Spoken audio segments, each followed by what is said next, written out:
Real estate is so important to the economy. As the real estate market goes, so goes the economy. I mean, why do you think that the current administration is doing everything they can to get mortgage rates down? They're buying $200 billion in bonds to drive interest rates down because they know if they get the housing market going, they get everything going, right?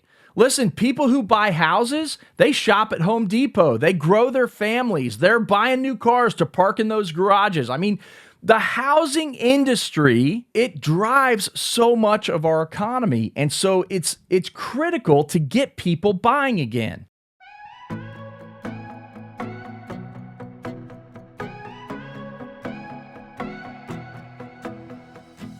Hi there, and welcome to Real Life in Real Estate. I'm Mark Peebles, here to help you live your best life and achieve ultimate success. And today, we kind of have to have one of those conversations. It's about a news story that is out today that you probably don't want to hear about. I'm talking the Sitzer Burnett Settlement. What? Are you kidding me? That was 2 years ago, Mark. I don't want to hear another thing about that.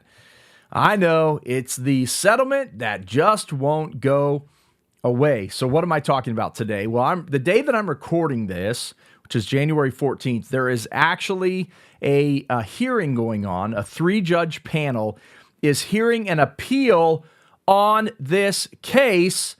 And why is there an appeal?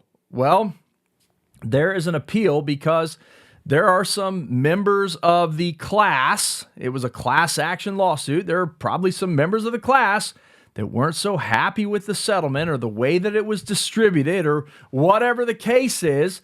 And therefore, there is a hearing to overturn the settlement. Now, the NAR is in and is a part of this. And the NAR is actually saying, no, the settlement needs to stay in place. And so they are arguing that the settlement stays in place. Now, if you go back March 19th, when, the courts sided against the National Association of Realtors, and then they ultimately came out and settled this case, go back. And you're going to remember there was so much anger, frustration, agents so perturbed that the NAR settled. And the reality is, back when they settled this, they had to. I mean, it was going to cost over $5 billion, billion with a B, that they were going to have to come out of pocket with in order to settle this out, or if they were ruled against, that's what it was going to cost. So they had to settle, and I don't know, it was $400 and some odd million that they settled for, plus all of the other companies that got in and settled. And the reality is that the NAR kind of did what they had to do. I mean, they had to keep the National Association sustainable, right? And here's the thing. I hear all the time, yeah, but we could have just had a new association form. You know, we can do it without the NAR. And let me tell you, honestly, we can't. This industry needs the National Association of Realtors. This is the largest trade organization in the world, I believe. I know it's the largest trade organization in the United States, but I think it is the largest trade organization in the world. And here is the importance of it for us as agents, is that for, decades and decades and decades, the National Association of Realtors has been serving agents. Now, there was a competitor that has come in called the American Real Estate Association. Looks like AREA when you look at their acronym. But here's the thing. I've been on their meetings and I've heard some of the stuff they have to say. Great leadership, by the way. Very impressed with the things that they want to do in the industry. But for them to get to the point where they can provide everything that the National Association of Realtors is currently providing to us, it's going to take them years to get there. They're not ready for prime time yet. Whereas the NAR not only was ready for prime time, yeah, they've got their faults, but they've worked through these. They were ready for prime time when the time came, and I feel like the NAR stepped up their game after the settlement and provided us with resource after resource after resource after resource after resource. Did I beat that dead horse enough? No, the NAR provided us with so much. In fact, I'm still using so many of those resources. One of my favorite things that they started doing around the time of the settlement, or before everything changed on August 17th, 2024, is they started providing consumer guides to help us better communicate things like why we're compensated as agents, why a potential buyer has to sign an agreement with me in advance. And so they started putting out these consumer guides. Now, if you go to facts.realtor, F-A-C-T-S, facts.realtor, you can find those consumer guides on the sites. And last time I went on there, I was shocked. There are so many of them. I can't even number them. There were so many different consumer guides that are there for you as a member of the National Association of Realtors to use with your clients. They have provided so many resources to us. And so I am a defender, in this case, of the National Association of Realtors. Now, the NAR has done some other things that I've totally disagreed with. I'm not even going to get on into that on this episode of the show, maybe for future conversations.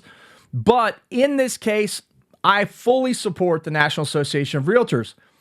I also support the fact that they are fighting to keep the settlement in place. I believe this is the right thing to do. So why do I think that the settlement should stay in place? Well, a big reason for that is the stability in the industry. I think we need the stability in the industry. Around the time of that settlement, when there were so many unknowns, there was chaos, and there was chaos on the agent side of things and chaos on the consumer side of things. So let me start with the agent side of things. There was chaos because it instilled fear, into the hearts and minds of 1.5 million agents across the country. There was so much fear out there. I had an agent that I knew that was an excellent agent, making over $200,000 a year, which by any standard, that's good money, right? They were making very good money. And when this all came out, they worked with a lot of buyers and they were like, I'm out. And they got out of the real estate business because of the settlement before they even knew what was truly coming down the pike. And it was all fear-based. And I know a lot of other people that jumped out of the business. Now, I know what you're thinking. Great, we need people to jump out of the business.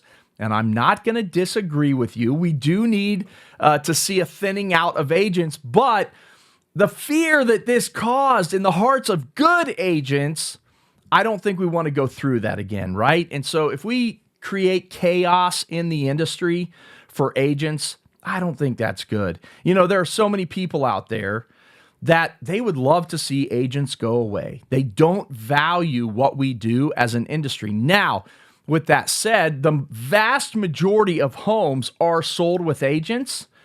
And the reason I believe that is because there are a lot of Americans out there who do trust the real estate industry, who do trust realtors, and know that they need a good realtor to help get them through the process. And so I believe that it is important to keep our agents healthy in terms of our mindset around this settlement. Now, let's talk about the chaos on the consumer side.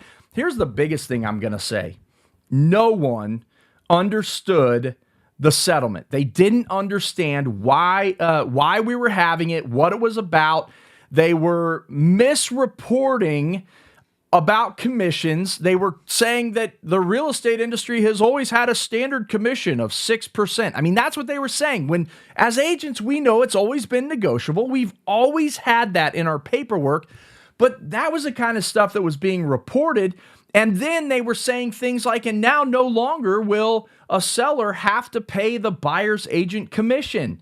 Okay, which, maybe that was true in a sense. However, it just became more transparent to the public. I mean, this is what has happened. Agents are now much more transparent about how this works. And what I will say is, since the settlement went into effect, about 99% of the time, I'm finding that the buyer side is negotiating in their agent's fee with the seller side, and it's still working like it always has. It's just working with a greater level of transparency. So a lot of the reporting out there, the media caused chaos with consumers who didn't understand it all in the first place, who now were like, oh, great, I don't have to pay a commission anymore, right? Now I can get a real estate agent for free. Now I can list my house without having to pay.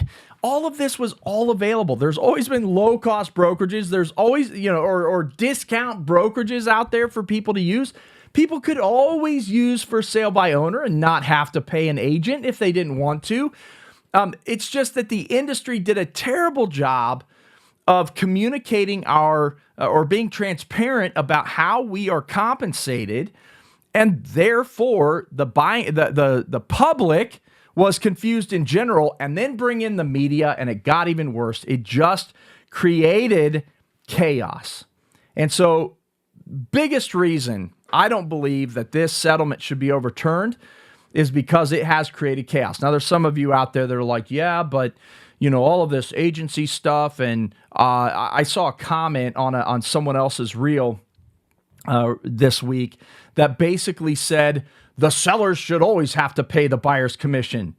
To which I replied, no, they shouldn't. It's negotiable, right? If you're making those kind of statements, you don't understand that it's negotiable. But we as an industry have to understand and have the professionalism to understand our value and then be able to communicate that value to the consumer and negotiate for it. I have no problems with that. Even when I have had, I've written an offer for a buyer. We make that offer and the seller side says, no, I'm not willing to pay a commission. Okay, well, let's pull up my negotiation pants and let's negotiate, right? I like that. I think it's part of what we should be experts in is negotiation. And let me tell you, the vast majority of the time, I've been able to negotiate to get my fee or most of my fee covered on that buyer's or on that seller's side. So we have to be more professional about this, right? We've got to be willing to negotiate. And if we can't put the deal together because of that, great. Then we encourage our clients to move on to another property where they can get, that can be negotiated in. But here is the thing: is that agents, they just want it to, they think if I have a buyer, I should automatically get paid. Well, no, you should have an agreement in place. You should have explained compensation to your buyer, and then gotten that agreement in place that secures your compensation one way or another, right? So it's all one of those things where agents just, they don't understand the value of what we have at post-settlement, all right? Then the other thing is commissions. Do you realize most of the country has seen commissions tick up slightly since the settlement? So there's actually been an increase in compensation. Who would have thunk? I'm just kidding. Who would have thought that post-settlement, we're more transparent as an industry and we actually get higher compensation? So there's been good things that have come out of the settlement. I also believe that, there's never going to be legal peace in our industry, okay? There are so many, from the Justice Department and then a bunch of other class action lawsuits, there are so many people that see the real estate industry as a great way to go after, pull a class together, file a lawsuit, and make money off of our industry. And I just don't think that lawsuits are ever going away, but this being one of the largest, if not the largest settlement in history in our industry, we need to settle this out. It's, real estate is so important to the economy. As the real estate market goes, so goes the economy. I mean, why do you think that the current administration is doing everything they can to get mortgage rates down? They're buying $200 billion in bonds to drive interest rates down because they know if they get the housing market going, they get everything going, right? Listen, people who buy houses, they shop at Home Depot. They grow their families. They're buying new cars to park in those garages. I mean, the housing industry, it drives so much of our economy. And so it's critical to get people buying again. So at the end of the day, I'm going to fight for the settlement to stay in place. I'm totally with the National Association of Realtors on this. Hopefully you see my point in that. And if you don't, I hope you comment on the video, send me a message. I would love to hear from you. I want to know what your opinions on this are and why. I mean, support why it's your opinion, because I'm totally willing to hear other arguments on this. Notice that I'm not debating anyone here, right? It's just one way, because then I can say whatever I want and you have to listen. No, I'm just kidding. You actually have a choice not to listen, kind of like a seller has a choice not to use a realtor, right? No, but listen, here's the last point on this I will make, is that regardless of what happens, what our industry needs most right now is not, another settlement. We don't need more technology. We have plenty of technology in the industry. Yeah, we want technology to continue to improve with the times. Great. It's not more AI that we need. What our industry needs right now is professionalism. When I look across the industry, and I travel all over the country, speaking to agents all over the country, that it's one of the biggest things that I preach is professionalism. Professionalism, professionalism. We need to realize that we are not part-time, halfway real estate agents. Now listen, hear me out. If you're part-time as a real estate agent, that does not mean that you can't be a professional. I believe there are great part-time agents who are very professional, right? So what does it mean, though, truly to be a professional? And why does our industry need professionalism? Well, I believe a professional is someone who practices their craft. I was actually just with one of my clients this morning, about to list his house. He's a former NBA basketball player. He's been playing overseas, and he thought he had retired, but he loves the game so much that he called his agent. He said, hey, see if you can find me a place to play overseas again. I want to go play again.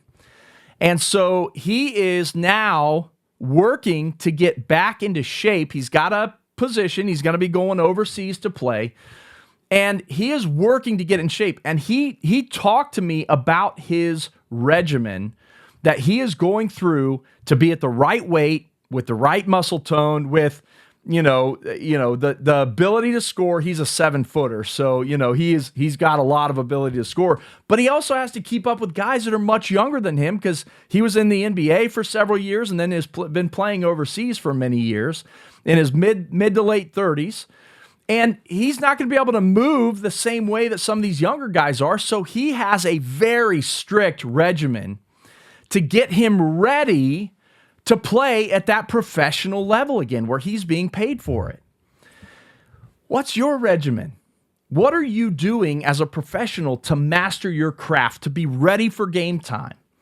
Because we have these things called clients that are going to be asking you for advice. And when they ask you for advice, when they are looking to you, have you mastered your craft to the point? Have you gotten into the real estate gym to the point where you can confidently give an answer that is helping them make good real estate decisions? That is the question. That is what a professional does. And so across the industry, if there's agents that are seeing all of this stuff about the settlement being challenged, and they're getting nervous, and they're like, well, it's just part-time for me, but I need that $30,000 a year that I make off of that. Great, you might need it, but if you're not willing to be a professional for it, then yeah, we want those out of the industry. Or, go back to the 2024 where 70% of real estate agents did not close one single transaction. Those agents need to get out of the industry, because there are that other 30%. Those are agents that are actually caring for clients. They're mastering their craft. They are working with people. They're helping people make good real estate decisions. And they are truly seeking to be professionals. That's what we need in the industry. We need professionalism. So listen, no matter what you are hearing about settlements, about lawsuits, all the stuff that I've been talking about here, it shouldn't make you nervous if you're a professional. I'll be honest. When the settlement first happened, I own a company. And so with owning a company, I'm hearing all of the buzz, and I was nervous. I was a little bit nervous about it. But you know what I did? I said, no, here's what we're going to do. We're going to pull up our britches. Is that the second time I've responded? I think I pulled up my negotiation britches earlier. So now I'm pulling up my britches. Realize that we are professionals and that the agents in our company are going to be fully prepared for everything that's going to happen in the settlement. And they are going to be, ahead of the industry. We're going to stay out ahead of what is going on in the industry so that, we can perform at a higher level so that we have better reputations. And that's that's what our industry needs right now. It needs people that aren't in fear over what's going on, but they continually every day get better at their craft. Let me tell you this. I mean, I know a lot of stuff that we've been talking about over the past few months with Ultimate Success Framework, with the stuff that we've been launching, Ultimate Success Coaching and the 100 Days to 100K online course. All of that stuff that we've been launching is to help you perform at a higher level, but you can't just go out and call people. You've got to actually, become a professional so that the people that you call in turn begin to build a trust with you, begin to realize when I ask him about the market, man, he is prepared to give me an answer. He's prepared to talk about it. He understands how the market is moving. He keeps up with the real estate news. He knows that the houses in my neighborhood are moving at this rate, that there's this absorption rate in the market. In other words, there's 2 months of inventory. That's still a seller's market. Man, he knew right off the bat where things stood in the market, right? Are you at that level as a professional? So no matter what happens, I mean, great. This panel decides to overturn the settlement. I don't think this is going to happen, and we're months and months away from getting a result on this. I think I read it's probably August or September before we're going to get an answer on this. But no matter what, just master your craft. Be great at what you do. Be highly professional, and then put all the performance stuff to work with it. And I believe 2026 is going to be your best year ever. By the way, Ultimate Success Framework, 100 Days to 100K. This is available now. Jump into that online course if you want to have your best year ever. I mean, this is why we developed this course, is because I was tired of hearing from agents across the country struggling. And I said, okay, so I'm going to give them my system, what I've done over these years to build a very successful real estate business. I'm going to give that to my agents. And let me tell you what happened to me last year. Actually, let's go back to 2024. In 2024, because I had not been communicating with people, I lost $3 million in volume. Those are past clients, people that I sold them their house that sold with someone else. $3 million in volume, okay? So that's somewhere between, about $80,000 and $90,000 in gross commissions that I would have brought in from that $3 million in volume. And so 2025, I'm seeing all these agents struggling. I'm looking at the things that I lost in 2024, and I'm saying, you know what? I'm done with this. I'm getting back to what I used to do. So I took my systems, we added some to it, we provided a little bit more structure so that you have a system to go off of, and then we developed what we call the Ultimate Success Framework. We launched the 100 Days to 100K course. Now, what it did for me is back in the late spring, early summer, as we began to record the course, I said, if I'm going to preach this, I got to get back to using it. And so I did. Last year, my GCI was up almost $100,000, just a notch under $100,000. Why is that? It's because it works. If you just do the stuff, it works. And so that's why we developed 100 Days for 100K. Check it out. You can find it at itsmarkpeebles.com. Itsmarkpeebles.com. There's a link to it on there. There's a whole online community that you can join. And then the online course is available through there as well. So I would love to have you join that. And would love to have you keep listening to the podcast too. We've got some amazing guests that are coming up. We've been filling out the schedule. We're going to have some really inspiring people on the show the rest of this winter and into the spring. So keep joining us. Keep your head up out there. Keep fighting the good fight. Keep moving every day towards being a higher level professional. And I believe that you will achieve ultimate success. Have a great week.